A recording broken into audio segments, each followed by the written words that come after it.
네. 네. 자, 오늘은요 예고를 해드린 것처럼 우리나라가 MSCI 선진국 지수에 편입이 될 거냐 요 이슈를 한번. 이제 정부는 내년까지 한다 그랬던 거예요, 이거. 작년에 네. 작년에 그 얘기한 거죠? 그러니까 내년 정도까지는 할 거다. 아, 내년 정도까지. 네. 2024년? 네. 아, 그래요. 그 이슈 한번 오늘 자세히 살펴보도록 하겠습니다. 한투증권의 염동찬 연구위원. 어서 오십시오. 어서 네, 오세요. 안녕하세요. 네, 반갑습니다. 반갑습니다. 네. 오랜만에 뵙네요. 네. 우리 염 의원은 뭐 한 4년 전에 뵐 때나 지금이나 얼굴이 하나도 안 변했네요. 아유, 똑같으신데요. 무슨 다들 비슷하신 것 같은데. 좀 이럴 때 좀 섭섭하고 세월이 그러니까 우리만 이렇게 아유, 뭐 4년 전이랑 비슷하신데요, 뭘. 직격으로 맞았네요. 저희. 그러니까. 자, 하여튼 우리 염동찬 의원과 함께 그래요? 네. MSCI 요거 올해도 그 심사를 하는 거죠? 네, 당연히 하죠. 네. 올해도 하고 엊그제죠. 23일 날 이제 언제 발표할 건지도 공지가 나왔습니다. 네. 6월 22일 날 결과 발표 나오겠다라고 네. MSCI에서 결과 공지를 했습니다. 아, 이제 한 달 좀 안 남은 거죠. 결과 네. 나올 그 때까지. 결과가 편입에 대한 결과예요? 아니면 뭐 그 전 사전적인 무슨 결과입니까? 아, 편입에 대한 결과가 22일 날 나오고요. 사전적으로 이제 한국 시장이 뭐 선진국 편입할 만하다 뭐 이거에 대한 평가가 나오는 거는 6월 8일 날 네. 공개될 거라고 엊그제 같이 얘기가 나왔습니다. 결론적으로 말씀드리면은 6월 22일 날 한국이 선진국으로 가네 마느니 이거에 대한 결과가 나오고요. 그거에 대한 사전적인 내용 같은 경우에는 6월 8일 날 확인하실 수 있다. 이렇게 보시면 될 것 그러니까 6월 같습니다. 20일 날 만약에 편입돼서 편입 끝나는 거예요? 그렇지는 않고요.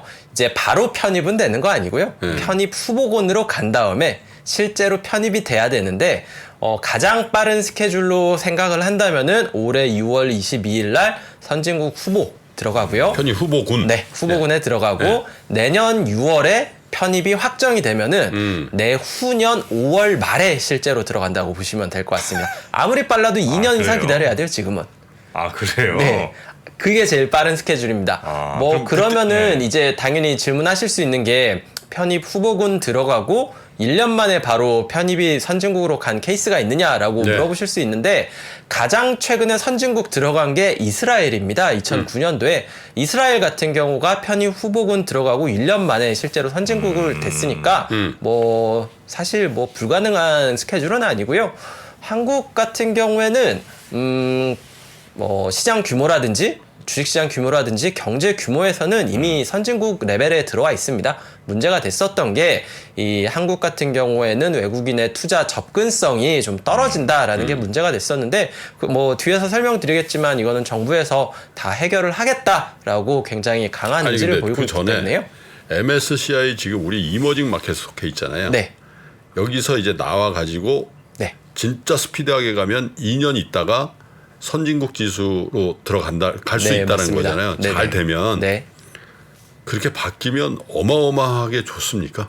어마어마하게 좋은지는 모르겠지만 좋은 거는 맞죠. 일단 생각해 볼 수 있는 게 외국인들에 대한 이제 투자에 대한 이제 좀 규제가 있기 때문에 한국이 선진국으로 가지 못하는 상황이었거든요. 네. 근데 선진국으로 간다라는 거는 이 규제들이 좀 완화된다라는 거죠. 그 얘기는 외국인들이 들어올 수 있는 환경이 만들어진다는 점에서 좋은 거는 맞습니다. 물론 패시브 자금이 얼마나 들어오고 얼마나 빠져나갈 거 이거를 예상을 하면은 안 좋을 수도 있죠. 제가 계산한 걸로는 자금은 약간 유출되는 걸로 나오거든요. 네? 이게 자금이 유출이 돼요? 선진국 들어가면? 네. 왜? 한국 같은 경우에는 지금 이머징 지수에서 차지하는 비중이 12% 정도 돼요. 한 4위 정도 되거든요. 제일 큰 게 중국이고, 뭐, 그 다음에 대만, 인도, 한국 정도인데, 선진국으로 가면은 계산해보면 한 1.4에서 1.5% 정도 비중이? 됩니다. 네, 비중이. 그러면은 12%에서 1.5%로 되면은 8분의 1 정도잖아요. 네. 그러면은 한국으로 자금이 유입되려면은 선진국을 추종하는 자금이 이머징을 추종하는 자금보다 한 8배 이상 크면은 유입이 되겠죠? 그렇죠. 근데 8배까지는 안 됩니다. 뭐 잘 접어야 한 4배에서 6배 정도? 이 정도 되기 때문에 왜 가요, 그러면? 약간 유출입니다. 뭐 결론 부분에서 말씀드리려고는 했는데 네. 저는 한 두 가지 관점에서 선진국으로 가야 된다라고 말씀을 드리고 네. 있는데요. 첫 번째 같은 경우에는 외국인 투자자 유치 입장에서 아까도 말씀드렸던 것지만 저희는 내국인이니까 국내 주식 투자할 때 불편한 점을 잘 못 느끼는데 외국인 투자자 입장에서는 불편한 점들이 꽤 있습니다. 뭐 예를 들어서 저희는 미국 주식 할 때 뭐 미국에 등록하거나 하진 않잖아요. 그냥 계좌 만들어서 주식하면 되잖아요. 네. 근데 지금 같은 경우에는 외국인 투자자들이 국내 주식을 하려면은 등록하는 과정이 필요합니다. 그게 생각보다 복잡하고 뭐 그거를 대행인도 뭐 있어야 되고 뭐 이런 게 꽤 있더라고요. 아니, 내가 지금 한국에 사는 네. 내 친구 대리기예요. 네. 미국 시민권자야. 네. 미국인이야. 근데 한국에 살아. 네. 그럼 내가 한투주권 가서 주식하고 싶어요. 네. 그럼 엄청 힘들어요? 그게 등록 과정이 거쳐야 돼요. 바로 이렇게 계좌만 만드는 거에서 그 무슨 끝나는 게 등록? 아니라 네? 외국인 등록 제도가 있습니다. 투자를 하기 위해서. 네. 뭐 그런 것들 철폐를 했으면 좋겠다. 뭐 이런 얘기 하는데 정부에서는 이거 철폐하겠다. 없애겠다. 뭐 이런 식으로 얘기를 네. 했고요. 뭐 몇 가지 뭐 이렇게 규제들이 있는데 이런 것들을 뭐 이렇게 철폐를 한다라고 아니 근데 했습니다. 그래서 우리 시청자 여러분 지금 조금 충격 받으실 수도 있어요. 왜냐하면 통상은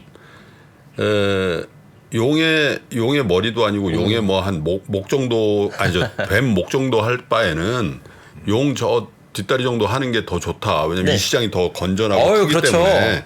그래서 패시브 자금도 일로 올라가면은 네. 훨씬 많이 더 들어온다 들어온다. 아, 그렇게 알고 있는데 그게 일로 들어가면 패시브 자금 또 빠진다면 자 그럼 가지 말고 이머징에 있으면서 네. 외국인 투자자들 제한만 철폐하면 되잖아요. 그럼. 그렇게 생각할 수도 있는데요. 네. 그렇다면 이머징에 남아 있으면은 계속해서 뭐 자금 유출이 없느냐라고 하면은 사실 그렇지도 않거든요. 지금 중국 같은 경우는 A주 비중이 MSCI에 20%만 반영돼 있거든요. 네. 이게 100% 가면 갈수록 한국 비중은 줄어듭니다. 그때마다 자금 유출 겪어야 돼요. 그러고 중국 지금 비중이 점점 커지니까. 네, 맞습니다. 한국 네. 비중은 저절로 작아지겠죠. 그리고 이머징 국가 같은 경우에는 생각보다 추가적으로 편입돼야 되는 국가들이 좀 있어요. 뭐 예를 들어서 베트남 같은 경우에도 지금 아직 이머징 지수 안 지금 들어왔습니다. 프론티어인데 네. 이머징으로 간다. 그렇죠. 프론티어로에서 이머징으로 오면은 또 이렇게 자금 줄어들 거고요. 뭐 사우디아라비아에 있는 아람코 같은 경우에도 지금 100% 반영이 안 되고 5%만 반영돼 있잖아요. 이런데 뭐 유동성 늘려가지고 하겠다라고 하면은 사우디 비중 늘어나면서 한국 비중 줄어들고 이런 이슈를 계속 맞아야 됩니다. 그러니까 간단히 요약해서 말씀드리면은요. 선진국 지수 같은 경우에는 한 대 맞고 이렇게 끝내는 거고 이머징 있으면은 약한 펀치 계속 맞아야 되는 게 예정돼 있는 거죠. 선진국에는 유입되는 나라가 거의 없으니까 거의 없습니다. 지금 들어가면 장균다 이거죠. 그렇죠. 선진국으로 들어간 국가가 2009년에 이스라엘 이후 하나도 없고요. 2011년에 그리스 한번 빠져나오는 것밖에 없는데 이머징 같은 경우에는 거의 평균적으로 뭐 2년에 하나씩 새로 국가가 들어옵니다. 크고 작은 국가들이요. 그리고 그러다 중국 보니까 비중 늘어나고. 네, 맞습니다. 중국 비중 늘어나는 것도 있고요. 중국을 선진국으로 보내면 제일 좋네, 그죠? 아, 그렇죠. 근데 이제 쉽지가 않죠. 그건 MSCI가 바보입니까? 아니 중국을 어떻게 선진국으로 합니까? 중국만 정프로님. 빼면 우리가 거의 이머징은 30% 이상 먹을 것 같은데. 네, 맞습니다. 선진국을 이렇게 중국 큰 게 가고 하면은 이게 재밌는 아이디어긴 하죠. 왜냐면은 지금 선진국 지수의 문제는 뭐냐면은 이 미국의 비중이 너무 크다는 거예요. 선진국 지수긴 한데 MSCI 미국 지수랑 큰 차이가 없는 거 아니냐 이런 얘기가 나올 정도로 미국 비중이 큽니다. 이머징 같은 경우에도 만약에 중국 비중이 A주가 100%까지 간다면은 똑같은 얘기를 들을 거예요. 이머징 지수랑 중국 지수랑 큰 차이가 없다 이런 얘기가 나올 텐데 말씀하신 아이디어는 굉장히 재밌네요. 미국과 중국을 전부 선진국으로 보내놓으면은 뭐 이렇게 미국 3분의 1, 중국 3분의 1, 나머지 3분의 1 하니까 어느 정도 힘의 균형 맞출 수 있겠네요. 아니 근데 우리가 이제 규제를 좀 없애야 되는 거잖아요. 네, 맞습니다. 근데 그 규제를 만들 때는 그 규제 이유가 있었을 거 아니에요. 그렇죠. 근데 그 규제를 없애는 게 우리에게는 좋은 일이긴 해요. 네. 좋은 질문이신데요. 예를 들면 이게 외환 시장 개방 같은 거. 제일 큰 게 그겁니다. 외환시장 개방 같은 경우에는 네. 이제 MSCI에서 이렇게 얘기를 할 때 가장 먼저 얘기를 했었던 건데 어떤 거냐면은 외환시장이 24시간 개방이 좀 열어라 라고 얘기를 하고 있는 겁니다. 예를 들어서 한국 투자자들이 미국 주식을 할 때 생각을 해보시면 환전은 낮에 하고 주식은 밤에 사잖아요. 그죠? 환전은 미리 할 수 있잖아요. 아 그러네. 그런데 미국 투자자들 같은 경우에는 한국 주식시장 열려 있을 때만 이 환전을 할 수 있으니까 밤에 환전도 해야 하고 밤에 주식도 사야 되는 거죠. 그러니까 이게 불편하니까 환전시장, 외환시장, 뭐 주식시장 24시간 거래하라고 하는 거 아니지 않느냐. 환전시장 24시간 거래해라. MSCI 선진국에 들어와 있는 국가들 중에서 24시간 외환시장 안 되는데 한 군데도 없다라고 요구를 하는 거죠. 뭐 물론 이렇게 24시간 거래를 가능하다는 게 자기 그 국가에 24시간 거래되는 외환시장이 있는 경우도 있고 장외시장을 연 경우도 있는데 한국은 둘 다 열고 있지 않거든요. 네. 한국 정부의 입장 같은 경우에는 명백했어요. 왜냐하면은 한국 같은 경우에는 수출 중심의 개방형 국가이다. 개방형 수출형 국가이다. 그렇기 때문에 이 환율 같은 경우에는 굉장히 중요한 요소고 환율에 따라서 수출입이 달라질 수 있는데 이 경제를 좌지우지하는 이 중요한 변수이고 그렇기 때문에 관리가 필요하다. 그래서 8시간 반 정도만 열겠다 하루에 네. 라는 게 정부의 입장이었습니다. 그런데 이게 한 몇 년 전부터 이제 좀 입장이 바뀌어가지고 뭐 거래 시간을 좀 늘릴 수 있겠다라고 이렇게 얘기를 하면서 정부에 지금 나온 안은 뭐냐면요. 처음부터 외환시장을 24시간 열지는 못한다. 다만 2024년 빠르면 2024년 하반기부터 외환시장 거래 시간을 새벽 2시까지 늘리고 그 이후에 이렇게 상황을 봐가지고 24시간으로 늘리겠다라고 얘기를 하고 있습니다. 정부는 그 화끈하게 못 여는 이유가 뭡니까? 그 얘는 24시간 열면 막 또 달러가 막 유출되고. 그렇죠. 이렇게 거래 시간이 좀 이렇게 거래 대금이 크지 않는 시간에 변동성 커질 수 있으면은 이렇게 대응을 못 하는 거잖아요. 뭐 예를 들어서 한국은행에서 이렇게 환율 이렇게 대응하는 감시하는 팀이 있었다면은 예전에는 아침 9시부터 3시 반까지만 감시했어도 됐는데 24시간 하면은 거의 뭐 3교대로 이렇게 감시를 해야 되는 아니, 그 거잖아요. 감시반은 뭐 몇 명이나 된다고 그거 뭐 한 3명씩 더 투입하면 되는 거 아니에요? 감시에서 끝나는 게 아니라 여기서 의사결정을 해가지고 이렇게 어떻게 대응할지를 이렇게 같이 고려를 해야 되는 아니, 거고요. 그 인력 때문에 뭐 그 시스템 때문에 24시간 못 연다는 건 이해가 안 되는데. 아유, 그게 그 중요한 겁니다. 그만큼 변동성을 관리를 해야 된다라는 거고 네. 시간이 늘어나면 변동성이 늘어날 가능성이 어차피 있다는 NDF 거죠. 마켓이 있잖아요. 뭐 그렇기는 한데 이제 네. 현물 시장이랑은 또 얘기가 다른 거죠. 말씀하셨던 것처럼 네. 그렇게 열려 있으니까 장외 시장 열고 뭐 24시간 그러니까. 열어라라고 얘기를 할 수도 있었던 거죠. 네. 어쨌든 말씀드리고 싶은 거는 이제 현물 시장을 이렇게 여는 거에 대해서 정부 입장에서는 충분히 고려할 수 있는 거고 빠르면 내년부터는 새벽 2시까지 연장하겠다. 새벽 2시까지 한 이유는 런던 증권거래소가 개방돼 있는 시간이 새벽 2시까지니까 그때까지는 열어놓겠다. 만약에 그렇게 되면은 뭐가 바뀝니까? 증권회사, 은행, 선물회사 뭐 이런 데들은 그 시간까지 계속 트레이딩 눈이 그렇죠. 있어야 되네. 네, 맞습니다. 그래가지고 고용 창출 되는구만. 네, 정부에서 2024년도에 하겠다라는 것도 이 은행이라든지 이런 시스템이 금융 시스템이 얼마나 만들어지는지를 확인하고 네. 그때 하겠다라는 입장인 거죠. 어쨌든 뭐 정부의 얘기 같은 경우에는 과거에는 정부의 의견이 맞았죠. 한국은 이제 환율이 굉장히 중요한 수출 중심의 국가였으니까. 그런데 이제는 자본시장도 그만큼 중요해지니까 그거를 위해서 개방을 하겠다라면은 뭐 지금 얘기한다면은 그것도 역시 좀 맞는 내용일 수도 네. 있겠죠. 그 선진국 지수에 편입되면 오히려 이제 그 비중이 많이 줄어들기 때문에 네. 돈이 유출이 될 거라고 이제 말씀하셨잖아요. 단기간에는 막재란 얘기도 그렇죠. 들리는데. 그게 그러면 1.2%? 1.5%. 1.5%. 그게 꼭 그 숫자밖에 안 되는 거예요? 아니면 뭐 하기에 따라서 뭐 3%나 5%도 될 수 있는 거예요? 아니면 우리나라는 딱 1.5 정도에 아유, 묶이는 그렇지는 거예요? 않고요. 지금 시가총액 기준입니다. 만약에 시총 비율이죠. 네, 2025년 정도에 됐을 때, 그러니까 실제 편입되는 게 가장 빠른 게 2025년이라고 했잖아요. 네. 그때 뭐 한국 뭐 코스피가 의외로 막 잘 가서 5,000포인트가 돼 있다. 그러면은 뭐 시가총액 비중 2배 됐으니까 3%로 들어갈 수도 있겠죠. 네네네. 그래서 그 염동찬 위원 생각은 네. 6월 달에 네. 어떤 결과가 나올 것 같습니까? 저는 개인적으로는 선진국 편입 후보군으로 들어갈 가능성 한 70% 정도로 이게 과반수 이상이라고 생각을 하고 있습니다. 근데 보도는 약간 반대쪽으로 나오고 네. 있는데. 근데 이제 사실 정부 같은 경우에는 작년에도 이러한 조치를 하겠다라고 얘기를 이미 해놓은 상황이었어요. 그런데도 이제 그 시장 접근성 평가라고 하는데요. 6월 초에 있었던 발표에서 오히려 점수가 2021년보다 2022년에 악화되는 결과가 나왔어요. 저는 그거를 보면서 느꼈었던 거는 역시 이 MSCI 같은 경우에는 정확한 계획이라든지 이런 그 가능성을 얘기하는 게 아니라 실제로 어떻게 바꿀 거고 어떤 스케줄을 어떻게 하고 있다 이런 내용이 나와야지 실제 뭐 편입 가능성을 이렇게 얘기를 할 텐데 제 생각에는 편입이 되는 거랑 편입 후보로 가는 거랑은 좀 다른 얘기입니다. 한국은 2010년 초반만 하더라도 편입 후보군에 이미 있었어요. MSCI에서. 그러다가 나온 거예요? 그렇다가 편입 후보군에서 이제 아웃이 된 거죠. 왜?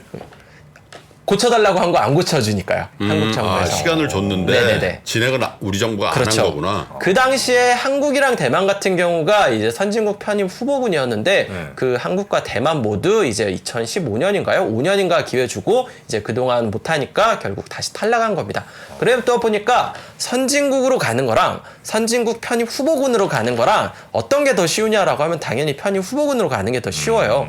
그렇기 때문에 저는 편입 후보군 가는 거 정도는 뭐 이렇게 긍정적으로 볼 수도 있지 않을까? 왜냐면은 정부에서 2024년에 바뀌는 것들에 대한 계획들을 이미 많이 세워놨기 때문이다. 이렇게 말씀을 드리고 있는 거죠. 그러면 그 얘기는 선진국 후보군으로 만약에 6월 22일, 네. 22일 날 확정 발표가 된다 하더라도 솔직히 얘기해서 뭐 1년 만에 갈 가능성보다는 네.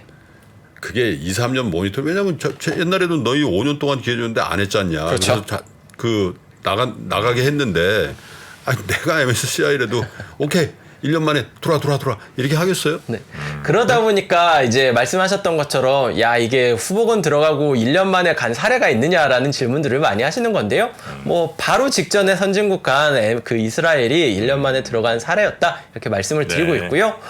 정부에서도 어느 정도 인식을 하고 있는 것 같아요. 그래가지고 MSCI에서 지적한 내용들 개선하겠다라고 하는 내용들이 대부분 2024년 하반기에는 바꾸겠다라고 얘기를 하고 있는 거죠. 뭐 대표적으로 영문 공시 같은 근데 경우도 만약에 결정이 되면은 우리 주식시장 그 주가에는 어떤 영향을 어떤 주식들에 당연히 뭐 지수 움직이는 대형주 이런 것들이 좋아지나요? 네, 당연히 이렇게 대형주 위주로 좋아질 수밖에 없고요. MSCI 선진국 지수로 들어간다라고 하면은 이 선진국 지수에 한국에 상장된 모든 종목들이 들어가는 게 아니라 MSCI에서 이렇게 그 기준을 넘어서는 그 기업들만 이렇게 들어가게 되거든요. 한국 기업들 같은 경우에는 지금 이머징 지수에 100개 조금 넘는 기업들이 지금 들어가 이미 있습니다. 있죠. MSCI 한국 그렇죠. EM 지수에 들어가 있는 종목군이 결정이 네네. 돼 있죠. 네, 그렇죠. 근데 선진국으로 가면은 약간 그 기준이 좀 강화돼가지고 그 종목들이 다 들어가지는 않을 거예요. 뭐 2년 후의 상황은 다르겠지만 어쨌든 그 기업들이 들어가면서 대부분 들어가는 기업들은 대형주라고 보시면 될 것 같고요. 이 대형주들 쪽으로 아마 좀 수급이라든지 뭐 이런 것들은 좀 긍정적으로 볼 수 있을 것 같습니다. 대형주들은 오히려 돈 빠지는 거 아니에요? 그렇죠. 한 번 빠지죠. 이제 실제로 변경이 되는 2025년 5월 말에 이렇게 빠지고 그 이전에는 이제 외국인들 입장에서는 미리 좀 자금을 사놓을 수 있는 거죠. 예를 들어서 코스피 200 같은 경우 신규 편입된다라고 하면은 신규 편입 종목들 이제 실제 편입 전에 오르고 편입될 때는 이렇게 차익 실현하면서 좀 밀리잖아요. 비슷한 현상이 나타나는 거죠. 한국이 선진국으로 들어갈 수 있다라고 하면은 그 전에 수급은 개선되는 흐름이 나타날 수 있다는 겁니다. 지금 외국인들이 그거를 염두에 두고 뭐 예를 들면 삼성전자 최근에 많이 샀잖아요. 네. 그런 거하고는 관련 없죠. 그거는 아직은 좀 2년이나 남은 케이스라서 좀 멀었고요. 제가 봤을 때는 이 수급이 실제로 들어오려고 하면은 2024년 6월 정도에 진짜로 좀 확정돼야지 그때 좀 이제 패시브나 액티브에서 조금씩 고려하기 시작할 것 같고요.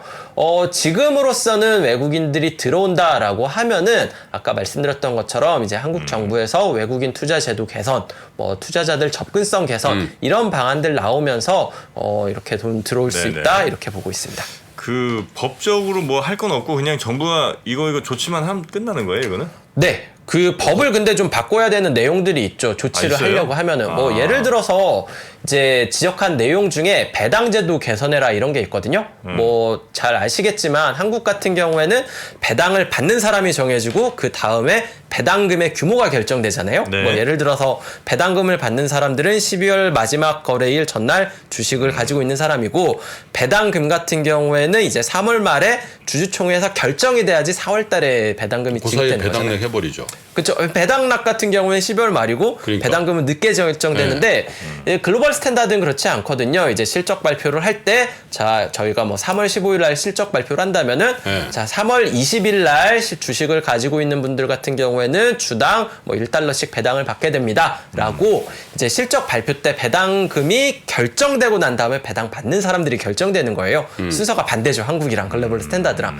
이런 거 개정해라 라고 얘기를 했었는데, 이거 개정하려면 정부에서 오케이 해서 끝나는 게 아니라 뭐 상법이나 자본시장법을 개정을 해야 되는 거거든요. 네. 그러다 보니까 뭐 지금 정부에서는 뭐 올해 이렇게 개정안 내놓고 이제 8월 넘어서 이제 9월 정기국회에서 통과시키겠다라는 계획이기는 한데 어쨌든 정부의 입장 같은 경우에는 빠르면은 2024년 초에 그러니까 2023년 그 실적에 대해서 배당을 받을 때부터 이런 순서대로 바뀌도록 하겠다라고 얘기를 하고 있습니다. 어쨌든 아무리 빨라도 올해는 개정 안 되고요. 내년에나 돼야지 이제 적용이 될 거다 이렇게 말씀을 드리고 있는 거죠. 네. 이런 내용들 같은 경우에는 정부에서 이렇게 하겠습니다. 정책적으로 하겠습니다 해서 끝나는 게 아니고요. 해야 돼요, 실제로 해야죠. 법을 이렇게 바꾸고 아니, 해가지고 정식 편입하려면 그 전에 다 완료한 상태에서 편입해요. 아니면 한국 정부가 개런티하고 내가 한다니까 걱정하지 마 이런 얘기를 하면 이게 스케줄까지 나왔을 때 이렇게 MSC가 어떻게 평가할지는 모르겠는데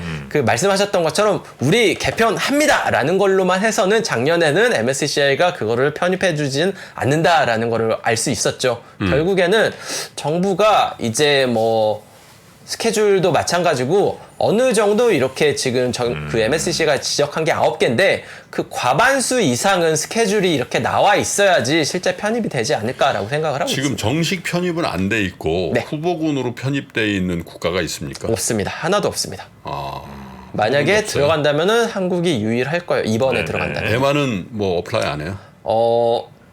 내부 상황은 잘 모르겠는데요. 대만 역시 지금도 이렇게 선진국 편입 후보군으로 전혀 들어가 있지 않습니다. 외국인 투자자들이 네.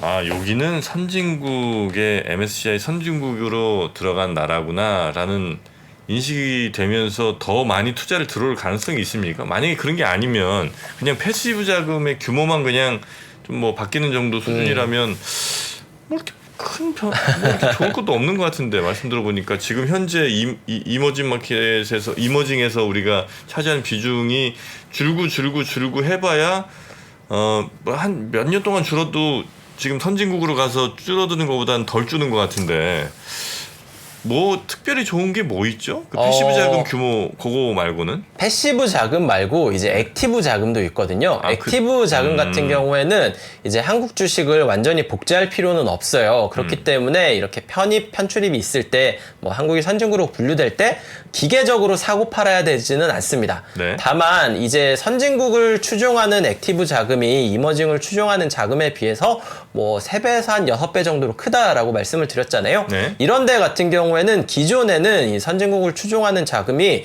이제 유니버스에 한국이 없었기 때문에 한국 주식을 편입을 하지 못했습니다. 그런데 이런 국가들 같은 경우 그 펀드들 같은 경우에는 선진국으로 들어가면은 이제 편입을 할 수가 있게 되죠. 그러면은 그때는 이제 그 한국 주식들을 살 수가 있게 되는 건데요. 물론 이거 같은 경우에는 이제 인덱스가 바뀐다라고 해가지고 바로바로 자금이 들어올 수는 있는 건 아니고 네. 어느 정도 좀 시차를 가지고 이제 한국 비중을 늘리는 그런 흐름이 나타나겠죠. 그거는 좀 차이는 있습니다. 네. 뭐 인덱스 비중이 아무리 커졌다라고는 하지만 아직까지는 글로벌로 보면은 전 세계 비중이 좀 더 더 높거든요. 네. 그렇기 때문에 저 같은 경우에는 뭐 이거 같은 경우에는 충분히 액티브 자금 들어오는 것도 좀 긍정적으로 생각해 볼 수 있지 않겠느냐 근데 판단을 하고 자금의 있습니다. 양도 중요한데 네. 퀄리티 얘기도 했거든요. 네. 만약에 이제 이머징 쪽에는 단기 트레이딩 하는 그 약간 뭐라고 하지? 이게 한번이랄까 그런 게 많고 네네네, 자금의 그럴 수 성격이 있죠. 펀드의 성격이 네. 그리고 맞다. 선진국 지수에는 진주하니 그거 있기는 하죠. 예. 저 이머징 마켓에 정프로가 많이 왔다 갔다 한다면은 선진국 지수 내가 투자하는 거지. 네.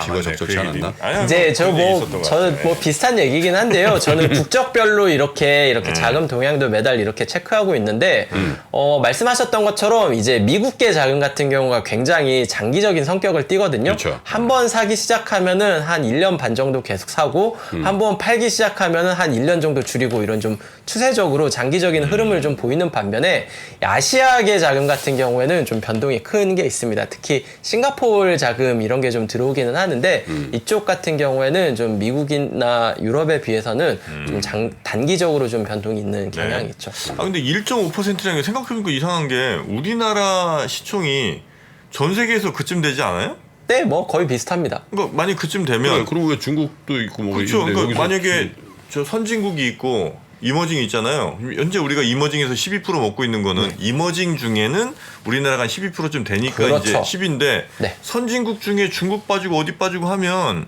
한 2몇 %는 돼야 되는 거 아니에요? 한 5%는 돼야 될 것 같은데. 5%까지는 아니지. 선진국이랑 네. 이머징 지수랑 전 세계 시가총액 규모 비교하면은 한 85%, 15% 정도 됩니다. 5%는 자기가 계속 잘못한 거지. 그러니까. 내가 볼 때 한 2%? 그렇게 안 돼요? 그러니까 방정식을 몰라요. 아니 전 세계에서 몇 프로예요 우리가? 1.5. 네? 그 정도 비슷할 겁니다. 아니 전 세계에서 1.5죠. 그러니까 내가 저게 85대 15니까 한 2% 돼야 되는 거 맞지 않냐 이렇게 얘기하는 거 아니야. 아니 전 세계가 1.5죠. 우리가 전 세계에서 네. 1.5%라고 쳐요.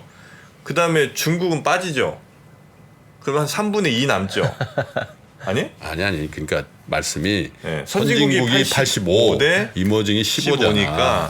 우리는 1.5니까 만약에 여기서 1로 가면은 아, 비율적으로 2%? 한 2% 돼야 되는 거예요. 정확한 숫자는 맞네. 나중에 맞네. 이제 엑셀 보면서 하시기로 하시고요. 다시 깨봉수 안 하지. 다시 한번 하겠습니다. 깨봉수 안 하지. 다시 한번 하겠습니다. 네, 아유, 알겠습니다. 네. 정호원 아, 대표님 2%. 깨봉수학 좀 계속 해주십시오. 어쨌든 한국 같은 경우에는 사실 이제 선진국으로 가는 그 순간은 좀 안 좋을 수 있고요.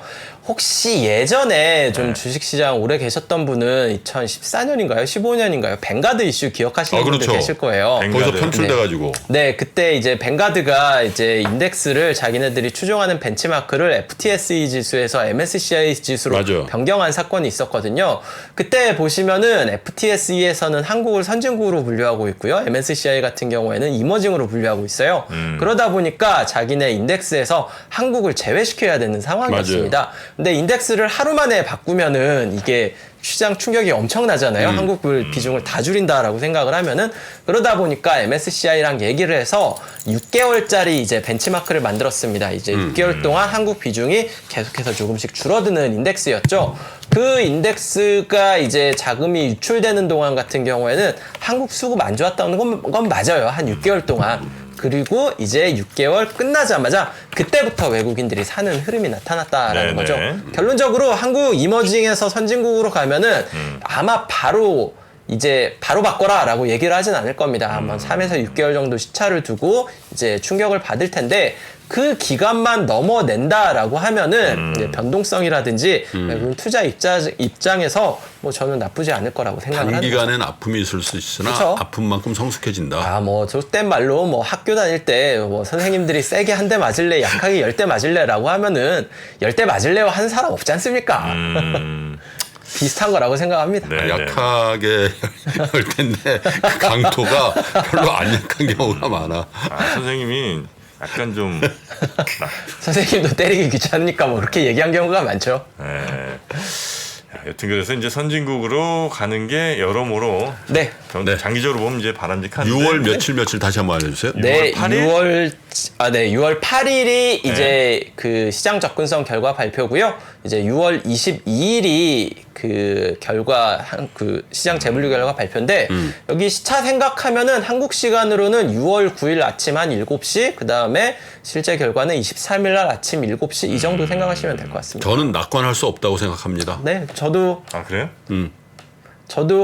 뭐 그래. 100%라고는 안 하고 70%라고 말씀드리는 게 작년에 이 정도면 해주겠지, 편입 후보군으로 가겠지라고 했는데 이 정도 계획만으로는 안 된다라는 MSCI의 의지를 봅니다. 봤기 때문에 뭐 저는 한 70% 정도로 말씀드리고 있습니다. MSCI에도 두 가지 파가 있어요. 마케팅하는 데가 있고 심사하는 데가 네. 있거든. 마케팅하는 데는 여기 끌어당기고 싶겠지. 이게 더 돈 더 될 거예요 MSCI 그게. 근데 네. 심사하는 쪽에서 그냥 내 생각에 네. 그렇게 녹록지 않을 거야. 왜 심사는 왜? 지켜보자고. 이게 좀 네. 말씀하셨던 게 그 마케팅하는 쪽에서는 뭐 끌어당기고 싶어한다라고 얘기하셨었는데 예전에는 사실 마케팅 쪽에서도 그렇게 탐탁치 않아 있었거든요. 왜냐하면은 한국이 지금은 이머징에서 비중이 4위예요. 근데 그 전에는 2위였어요. 중국 다음에 한국, 대만, 인도였어요. 그 제가 근데 말씀드린 지금은 대만, 인도에 밀렸다 보니까 어쨌든 그 얘기를 들려는 건 아니고 2위일 때는 2위 국가가 이렇게 이동을 해버리면은 이제 MSCI 이머징 국가가 거의 MSCI 차이나랑 좀 비슷해질까봐 이걸 걱정을 했었는데 이것도 팔아야 되고 인덱스도 팔아야 되는데 비슷해질까봐. 근데 뭐 4위 국가 이동하면은 약간 좀 편해질 수 있는 거죠. 뭐 MSCI 차이나 이외에도 인도도 있고 대만도 있으니까 이런 자. 차이는 좀 있습니다. 2, 3, 4위는 비슷한 모양이네요. 그죠? 거의 비슷합니다. 아 그래요? 자, 대만에 밀린 줄 몰랐네요. 시장 다 돼갑니다. 네. 6월달 결과 보고 다시 한번 뵈시죠. 아, 네, 알겠습니다. 뭐 6월 시장 접근성 결과 나오고 하면은 저는 아마 코멘트를 쓰고 있지 않을까요? 라는 생각이 드네요.